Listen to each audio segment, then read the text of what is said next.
Sud Radio. Les Français parlent au français. Les carottes sont cuites.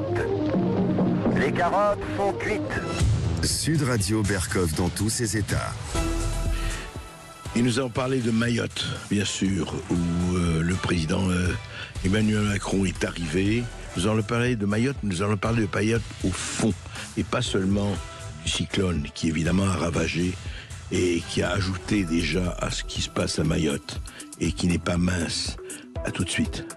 Sud Radio André Berkov. Berkov dans tous ses états, ça balance pas mal sur Sud Radio.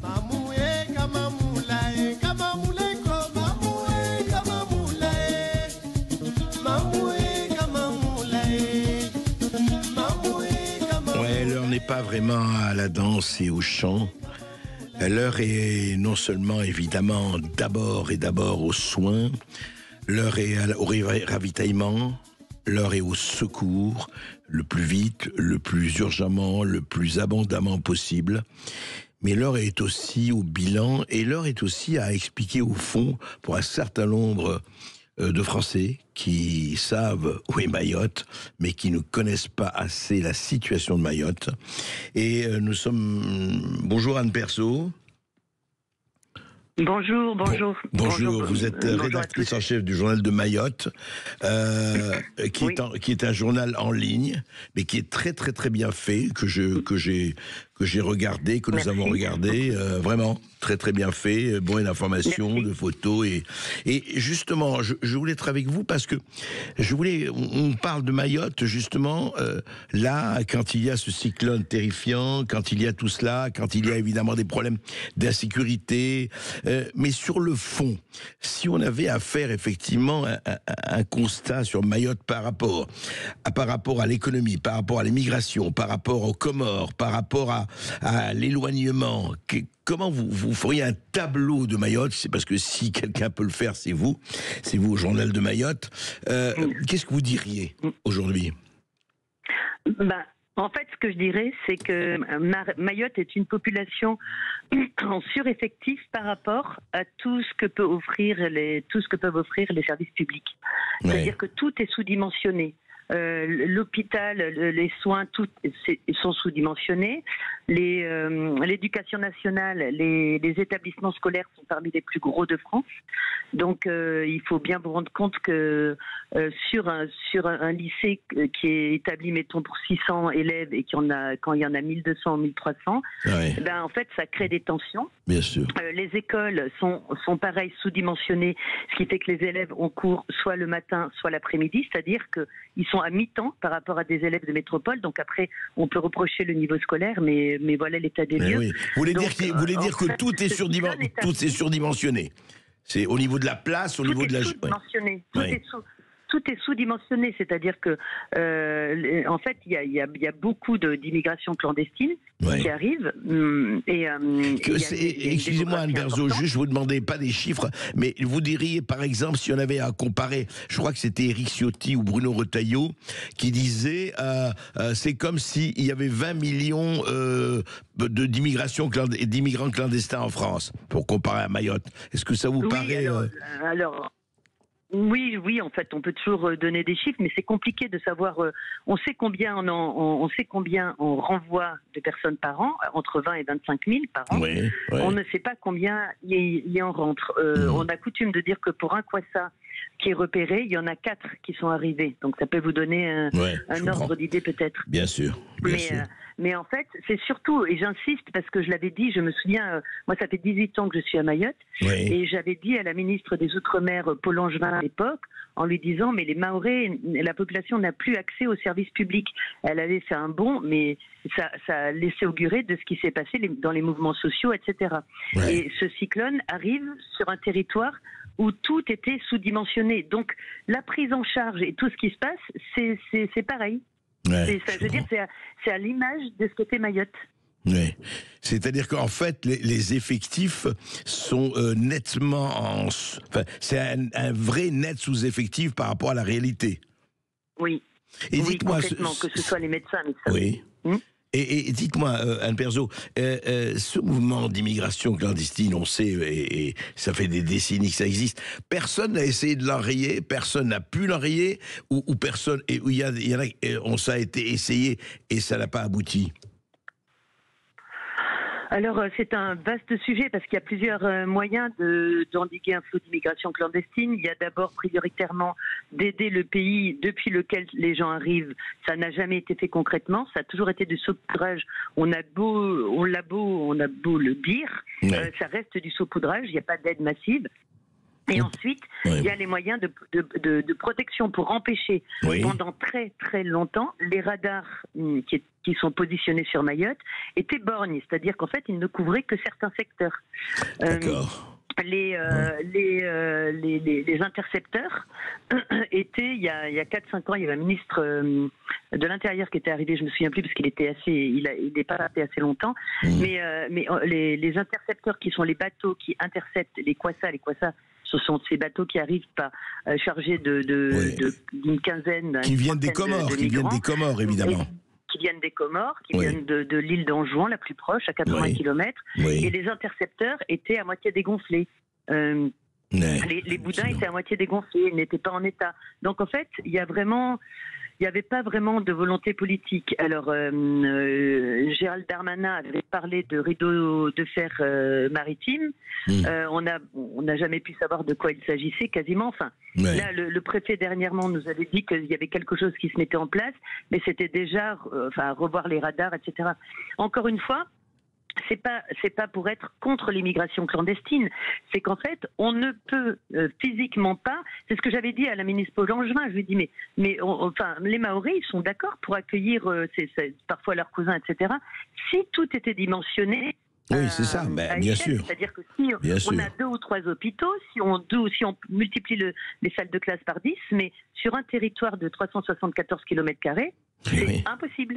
Donc, il y a un moment, il faut bien se dire, c'est une règle mathématique, quoi. Voilà. Oui, mais alors, écoutez, Anne Berceau, je comprends pas, mais ça tombe sous le sens. Enfin, excusez-moi, un enfant de 10 ans pourrait comprendre ça. On veut bien accueillir tout le monde, mais on ne peut pas. Et je veux dire, on ne peut pas, personne n'est capable d'avoir le courage basique de l'exprimer. Et qui, sans se faire qualifier de raciste ou de discriminatoire, etc. Enfin, c'est du bon sens. Mais en fait, il faudrait commencer. En fait, il faut faire une analyse. Par exemple, la France. Moi, j'ai toujours dit la France est schizophrène, c'est-à-dire qu'en fait, un enfant est sur le territoire, obligatoirement, il est accepté, il est intégré à l'école, il est scolarisé, etc. Mais ce même enfant, quand il a 16 ou 18 ans, on lui dit « Non, vous êtes prié de repartir, on ne veut pas de vous ».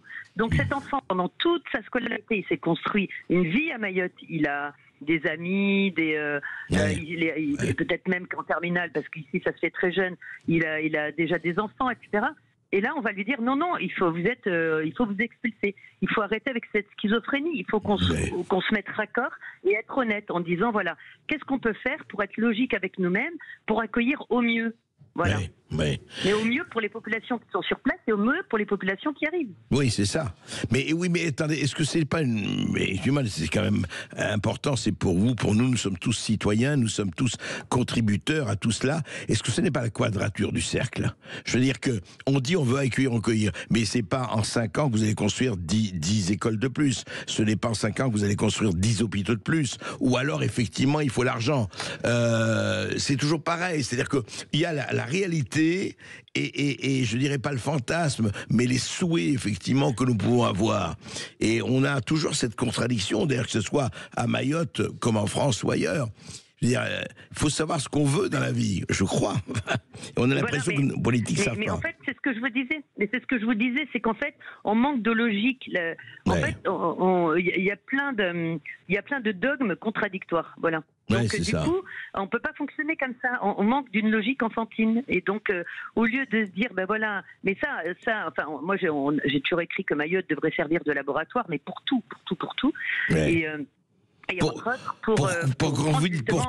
intégrer. Pour l'intégration, pour voir comment on l'accueille, pour tout. Pour tout, parce que la montée des eaux, parce que les phénomènes climatiques, tout, en fait, sur quelques thèmes qu'on se penche, ça peut. En fait, nous, on a commencé à avoir des règlements de compte entre bandes avec des machettes, etc. Oui. C'est arrivé en métropole par la suite, etc. Donc, il faut, et encore une fois, ça remet la place des Outre-mer au centre de la politique française. Voilà, ça repose cette question. Mais dites-moi, alors, de ce point de vue, du point de vue de ce qui se passe aujourd'hui, donc le cyclone, évidemment, ne fait qu'aggraver les choses, enfin, de montrer encore plus. Juste un mot, qu'est-ce que vous pensez de l'histoire, parce que ça a été une grosse polémique, l'histoire des bidonvilles. Certains disent, oui, on a laissé se multiplier les bidonvilles. Évidemment, ce sont les premiers à avoir été balayés par le cyclone. Qu'est-ce que vous pensez de cette polémique sur les bidonvilles? En fait, je comprends pas cette polémique. En fait, les polémiques ont commencé à s'étendre. Les bidonvilles ont commencé à s'étendre, les casentols.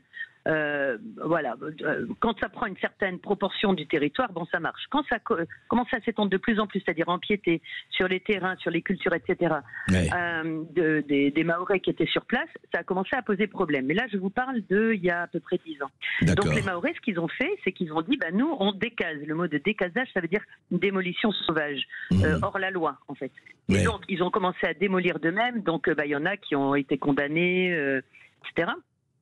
Alors, le rôle des Mahorais et de certains habitants sur place n'est pas clair, parce qu'il y en a qui devaient payer à ces clandestins, à ces habitations illégales sur leur terrain, des loyers, et qui les faisaient travailler et qui après les dénonçaient. Alors, le gouvernement a dit, écoutez, vous vous mettez au clair avec ça, et nous, on veut bien faire en sorte de se réguler.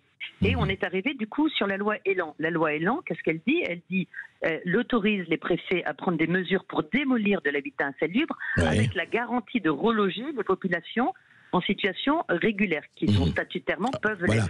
Qui sont des immigrants légaux. On a commencé à utiliser la loi Elan.